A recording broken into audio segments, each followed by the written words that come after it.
Mask man ಚಿನ್ನಯ್ಯನಿಗೆ full drill ನಡೆಸ್ತಾ ಇದ್ದಾರೆ. ಈ ಸಂಬಂಧಪಟ್ಟಂತ ಬ್ರೇಕಿಂಗ್ ಲಭ್ಯ ಆಗ್ತಾ ಇದೆ. ಗುರುಡೆ ರಹಸ್ಯ ಬೆನ್ನತ್ತಿದ್ದ ತನಿಖಾ ದಳ ಹಣಕಾಸು ವ್ಯವಹಾರ ಸಂಪರ್ಕಗಳ ಜಾಲಾಟವನ್ನು ನಡೆಸಿರೋದು. ಸುಮಾರು 12 ಗಂಟೆ 5 ಜನರ ವಿಚಾರಣೆಯನ್ನು ನಡೆಸಿದ್ದೇಕೆ ಅನ್ನೋದೇ ಕುತೂಹಲ. ಧರ್ಮಸ್ಥಳ ವಿವಾದ 69ನೇ ದಿನಕ್ಕೆ ಕಾಲಿಟ್ಟಿದೆ. ಮಾಸ್ಕ್ ಮ್ಯಾನ್ ಚಿನ್ನಯ್ಯ ಫುಲ್ ಸತ್ಯವನ್ನು ಒಪ್ಕೊಂಡಿದ್ದಾರೆ ಅನ್ನುವಂಥ ಮಾಹಿತಿ ಇದೆ. ಇದರ ನಡುವೆ ಒಂದಷ್ಟು ತನಿಖೆಯನ್ನು ಮಾಡ್ತಾ ಇದೆ. ಹಣಕಾಸು ವ್ಯವಹಾರ, ಆಮೇಲೆ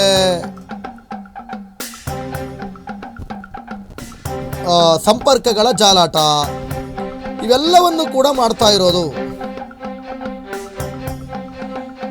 12 ಗಂಟೆ 5 ಜನರ ವಿಚಾರಣೆಯನ್ನು ನಡೆಸಿರೋದು ಯಾಕೆ ಅನ್ನುವಂಥದ್ದು ಪ್ರಶ್ನೆ.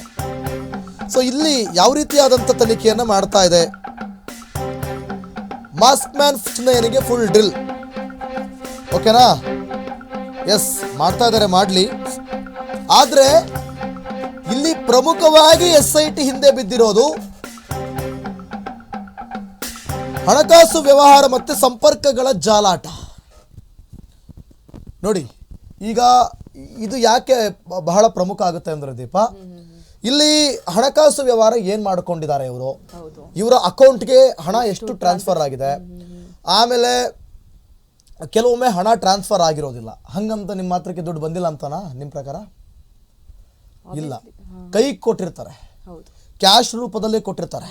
ಸೊ ಒಂದಷ್ಟು ಕ್ಯಾಶ್ ರೂಪದಲ್ಲೂ ಕೂಡ ಹಣವನ್ನ ಕೊಟ್ಟಿದ್ದಾರೆ ಅನ್ನೋ ಮಾಹಿತಿ ಇದೆಯಂತೆ. ಅದಕ್ಕೆ ಯಾವುದೇ ರೀತಿಯಾದಂಥ ಒಂದಷ್ಟು ಸಾಕ್ಷಿ ಅನ್ನೋದನ್ನ SIT ಇನ್ನೂ ಇಟ್ಟಿಲ್ಲ. ಬಟ್ SIT ಮೂಲಗಳಿಂದ ಬಂದಿರುವಂತ ಮಾಹಿತಿ. ಒಂದ್ ವೇಳೆ ಟ್ರಾನ್ಸಾಕ್ಷನ್ ಮಾಡ್ಬಿಟ್ರೆ ಸ್ಟೇಟ್ಮೆಂಟ್ ತೆಗ್ಸಿದ್ರೆ ಎಲ್ಲ ಗೊತ್ತಾಗುತ್ತೆ. 4 ಲಕ್ಷ ಏನೋ ಟ್ರಾನ್ಸಾಕ್ಷನ್ ಆಗಿರೋದು ಇದೆಯಂತ ಚಿನ್ನಯ್ಯನ ಅಕೌಂಟ್ಗೆ. ಒಮ್ಮೆ 2 ಲಕ್ಷ, ಮತ್ತೊಮ್ಮೆ 2 ಲಕ್ಷ, 4 ಲಕ್ಷ. ನೋಡಿ, ಈತನ ಬಡತನವನ್ನೇ ಇವರು ಟಾರ್ಗೆಟ್ ಮಾಡ್ಕೊಂಡ್ಬಿಟ್ರು. ನಿಮ್ಗೆ ಸಹಾಯ ಮಾಡ್ತೀನಿ ಅಂತ ಹೇಳಿ ಆತನಿಗೆ ಆಗಾಗ 5-10 ಸಾವಿರ ರೂಪಾಯಿ ಕೊಡ್ತಾ ಇದ್ರು ಅಂತೆ. ಅಷ್ಟೇ.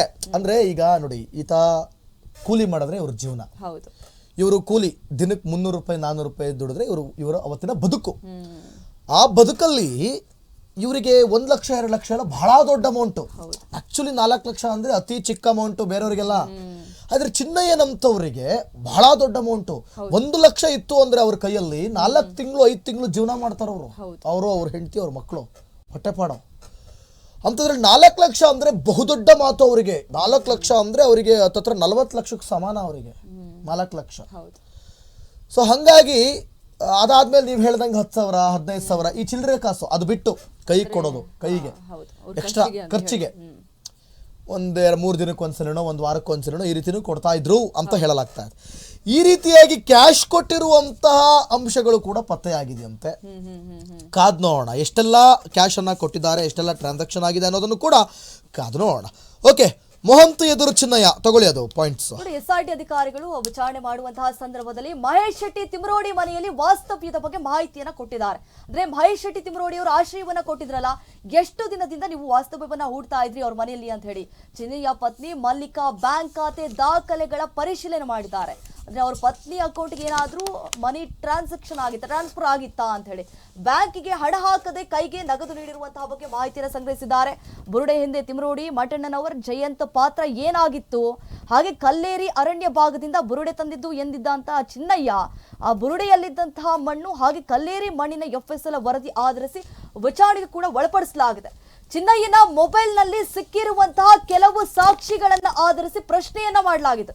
Phone number, message, photo, WhatsApp chat ಹಾಗೆ ಅದ್ರ ಬಗ್ಗೆ ಕೂಡ ವರದಿಯನ್ನ ಸಂಗ್ರಹಿಸಿದ್ದಾರೆ. ಮೊಬೈಲ್ ರಿಟ್ರೀವ್ಗೂ ಕೂಡ ಕಳಿಸಿದ್ದು ವರದಿಗಾಗಿ SIT ಅಧಿಕಾರಿಗಳು ಕಾಯ್ತಿದ್ದಾರೆ. ಒಂದು ವೇಳೆ ಏನಾದ್ರೂ ಮೊಬೈಲ್ ರಿಟ್ರೀವ್ ಆಗಿ ಅದು ರಿಪೋರ್ಟ್ ಏನಾದ್ರೂ ಬಂದ್ರೆ ಅದನ್ನು ಕೂಡ ಮುಂದಿಟ್ಕೊಂಡು SIT ಅಧಿಕಾರಿಗಳು ಜಾಲಾಡ್ತಾರೆ. ಸೊ ಚಿನ್ನಯ್ಯ ಹಿಂದೆ ಯಾರೊಂದಿಗಿಲ್ಲ, ಯಾರ್ಯಾರ ಜೊತೆ ಇದ್ರು ಸಂಪರ್ಕದಲ್ಲಿ ಅಂತ ಹೇಳಿ ಈಗ ಪರಿಶೀಲನೆ ಮಾಡಲಾಗ್ತಾ ಇದೆ. ಸೊ ಹಾಗೆ ಲೊಕೇಶನ್ ಡಾಟಾ ಸಿಕ್ಕಿದ್ರೆ ಆತ ಎಲ್ಲೆಲ್ಲಿದ್ದ, ಯಾರ್ಯಾರ ಮನೆಯಲ್ಲಿ ವಾಸ ಮಾಡಿದ್ದ, ಎಲ್ಲೆಲ್ಲಿ ಹೋಗ್ತಾ ಇದ್ದ, ಇದ್ರ ಬಗ್ಗೆ ಕೂಡ ಗೊತ್ತಾಗುತ್ತೆ. ಆಗ ಪ್ರಕರಣದ ಷಡ್ಯಂತ್ರ ತಯಾರಿಗಳನ್ನ ಪತ್ತೆ ಮಾಡಲಾಗ್ತಾ ಇದೆ. ಪತ್ತೆ ಹಚ್ಚಲು ಈಗಾಗಲೇ SIT ಅಧಿಕಾರಿಗಳು ಕೂಡ ಮುಂದಾಗ್ತಿದ್ದಾರೆ. ಆತ ಯಾರ್ಯಾರ ಮನೆಯಲ್ಲಿ ಎಷ್ಟೆಷ್ಟು ದಿನ ವಾಸ ಆಗಿದ್ದ ಅಂತ ಹೇಳಿ ಲೊಕೇಶನ್ ಡಾಟಾ ಒಂದು ವೇಳೆ ಏನಾದ್ರೂ ಸಿಕ್ಕಿಬಿಟ್ರೆ ಯಾರಿದ್ದಾರೆ ನೋಡಿ ಆರೋಪಿಗಳು, ಅವ್ರ ಹೆಸರು ಗೊತ್ತಾಗುತ್ತೆ ನೋಡಿ. ಚಿನ್ನಯ್ಯನ ಅಣ್ಣನ ಮಗನ ವಿಚಾರಣೆ ಕೂಡ ಆಗುತ್ತೆ. ಮೈಸೂರಿನಲ್ಲಿ ವಾಸವಾಗಿರುವಂತಹ ಚಿನ್ನಯ್ಯನ ಅಣ್ಣ ತಾನಾಸಿ ಮಗ ಮೈಸೂರಿನ ಪುರುಷೋತ್ತಮ್, ಆತನನ್ನು ಕೂಡ ವಿಚಾರಣೆಗೆ ಒಳಪಡಿಸಲಾಗುತ್ತೆ. ಚಿನ್ನಯ್ಯನಿಗೆ ಕುಟುಂಬದ ಜೊತೆಗಿದ್ದಂತಹ ಒಡನಾಟ ಎಂತದ್ದು, ಕುಟುಂಬದವರಿಂದ ಚಿನ್ನಯ್ಯ ಬೇರ್ಪಟ್ಟಿದ್ದು ಯಾಕೆ, ಯಾವಾಗ, ಧರ್ಮಸ್ಥಳ ಬಿಟ್ಟ ಮೇಲೆ ಚಿನ್ನಯ್ಯನನ್ನ ಯಾರೆಲ್ಲ ಭೇಟಿಯಾಗಿದ್ರು, ಈ ರೀತಿಯಾಗಿ SIT ಅಧಿಕಾರಿಗಳು ಮೇಲಿಂದ ಮೇಲೆ ಆತನಿಗೆ ಪ್ರಶ್ನೆಯನ್ನ ಹಾಕ್ತಾ ಬರ್ತಿದ್ದಾರೆ. ನೋಡಿ, ಚಿನ್ನಯ್ಯನ ಅಣ್ಣನ ಮಗನ ವಿಚಾರಣೆಯ ಒಂದಷ್ಟು ಪಾಯಿಂಟ್ಸ್ಗಳನ್ನ ನೋಡ್ತಾ ಹೋಗೋಣ. ಮೈಸೂರಿನಲ್ಲಿ ವಾಸವಾಗಿರುವ ಚಿನ್ನಯ್ಯನ ಅಣ್ಣ ತಾನಾಸಿ ಅಂತ, ಅವನ ಹೆಸರು ತಾನಾಸಿ ಅಂತ. ತಾನಾಸಿ ಮಗ ಮೈಸೂರಿನ ಪುರುಷೋತ್ತಮನ ವಿಚಾರಣೆಯನ್ನು ಕೂಡ ಮಾಡಲಾಗಿದೆ. ಚಿನ್ನಯ್ಯನಿಗೆ ಕುಟುಂಬದ ಜೊತೆಗಿದ್ದ ಒಡನಾಟ ಎಂಥದ್ದು ಅನ್ನುವಂಥದ್ದು ಕೂಡ, ಯಾವ ರೀತಿ ಇದ್ದ ಚಿನ್ನಯ್ಯನ ಬದುಕು ಯಾವ ರೀತಿ ಸಾಕ್ತಾ ಇತ್ತು, ಆತನ ಬದುಕಲ್ಲಿ ಆತ ಏನಾದರೂ ತಪ್ಪುಗಳನ್ನು ಮಾಡ್ತಿದ್ನ, ಆತ ಮನಸ್ಸಲ್ಲಿ ಬೇರೆ ಆಲೋಚನೆಗಳನ್ನು ಮಾಡ್ತಿದ್ನ, ಈ ರೀತಿ ಒಂದಷ್ಟು ಬಿಹೇವಿಯರನ್ನು ಕೂಡ ಚೆಕ್ ಮಾಡಬೇಕಾಗುತ್ತೆ. ಆಮೇಲೆ ಕುಟುಂಬದಿಂದ ಚಿನ್ನಯ್ಯ ಬೇರ್ಪಟ್ಟಿದ್ದು ಯಾಕೆ, ಯಾವಾಗ, ಕಾರಣ ಏನು, ಆತ ಕುಟುಂಬದಿಂದ ಬೇರ್ಪಡೋದಕ್ಕೆ ಪ್ರಮುಖ ಕಾರಣ ಏನು, ಯಾಕೆ ಈ ಪ್ರಶ್ನೆ ಅಂತಂದರೆ, ಈಗಾಗಲೇ ಸೌಜನ್ಯನ ತಾಯಿ ಆರೋಪ ಮಾಡಿದಂತೆ 2014ರಲ್ಲಿ ಭಯ ಬಿದ್ದು ಆತನನ್ನು ಓಡಿಸಿದ್ರು ಅಂತೇಳಿ ಕಂಪ್ಲೇಂಟ್ನಲ್ಲಿ ಆರೋಪ ಮಾಡಿರೋದು.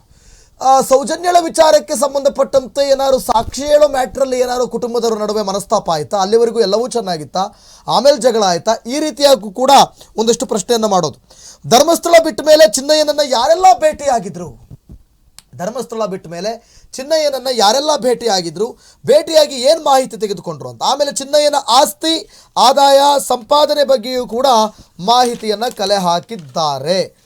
ನೋಡುವ ಹೇಗೆ ಅಂತೇಳಿ ಒಂದಷ್ಟು ಪಾಯಿಂಟ್ಸ್ಗಳು ಇವು.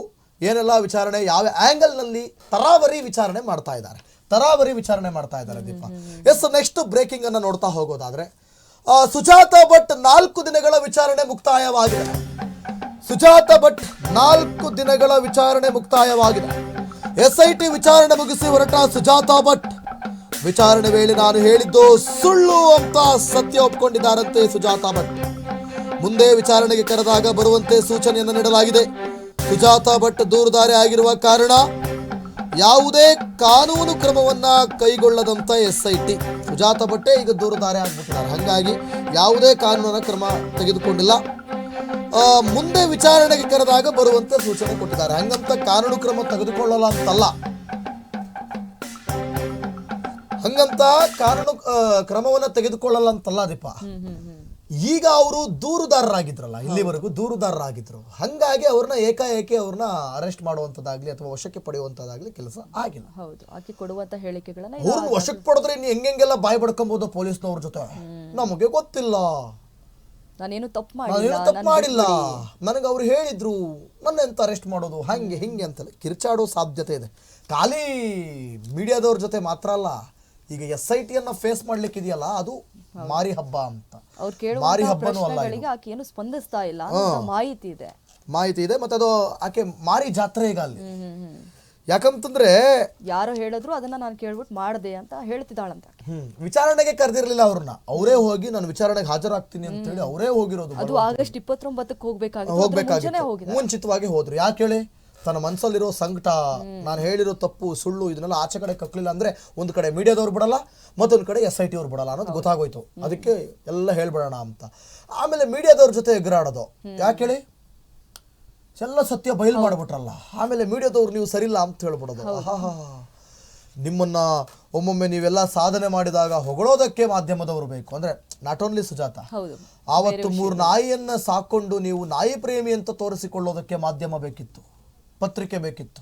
ಇವತ್ತು ನೀವು ಮಾಡಿದ ಸುಳ್ಳನ್ನ ಬಟಾಬಯಲು ಮಾಡೋದಕ್ಕೆ, ಅದನ್ನ ಕೇಳೋದಕ್ಕೆ ಮಾತ್ರ ನಿಮಗೆ ಪತ್ರಿಕೆಗಳು ಮಾಧ್ಯಮಗಳು ಬೇಡ. ಮಾಧ್ಯಮಗಳು ನನ್ನ ಹಿಂದೆ ಬರ್ತೀರಿ, ದೀಪ ಇವರು ಹೇಳೋದು. ಮಾಧ್ಯಮಗಳು ನೀವು ನನ್ನ ಹಿಂದೆ ಬರ್ತೀರಿ, ನನ್ನ ಸತಾಯಿಸ್ತಿದ್ದೀರಿ, ನನ್ ಟಾರ್ಚರ್ ಕೊಡ್ತಿದ್ದೀರಿ, ನನಗೆ ಹಿಂಸೆ ಕೊಡ್ತಿದ್ದೀರಿ, ನಿಮಗೆ ಮರ್ಯಾದೆ ಇಲ್ವಾ, ನಿಮಗೆ ಅದಿಲ್ವಾ, ನಿಮಗೆ ಏನ್ ಇವರು ಬಾಲಿವುಡ್ ಹೀರೋಯಿನ್ನು ಅಥವಾ ಕನ್ನಡದ ಸ್ಯಾಂಡಲ್ವುಡ್ ಹಳೆ ಹೀರೋಯಿನ್ನು, ನಟಿ ಭಾರತಿ, ಜಯಂತಿ, ಲಕ್ಷ್ಮಿ, ಆರತಿ, ಮೇಡಮ್ ಸಾರಿ ಮ್ಯಾಜಿಕಜ್ಜಿ, ನೀವು ಆಲೋಚನೆ, ಇವು ಮಾಧ್ಯಮದವರು ನಿಮ್ಮ ಹಿಂದೆ ಬಿದ್ದಿರೋದಕ್ಕೆ ನಿಮ್ಮ ಸಾಧನೆ ಹಿಂದೆ ಬಿದ್ದಿಲ್ಲ, ನೀವು ಮಾಡಿರುವ ಪಾಪಕರ್ಮಗಳನ್ನು ಪ್ರಶ್ನೆ ಮಾಡ್ತಿದ್ದಾರೆ, ಸತ್ಯ ಕೇಳ್ತಿರೋದು. ಮಾಧ್ಯಮದವರಿಗೆ ಬೇಕಾಗಿರೋದು ಸುಜಾತ ಅಲ್ಲ, ಮಾಧ್ಯಮದವರಿಗೆ ಬೇಕಾಗಿರೋದು ಸತ್ಯ.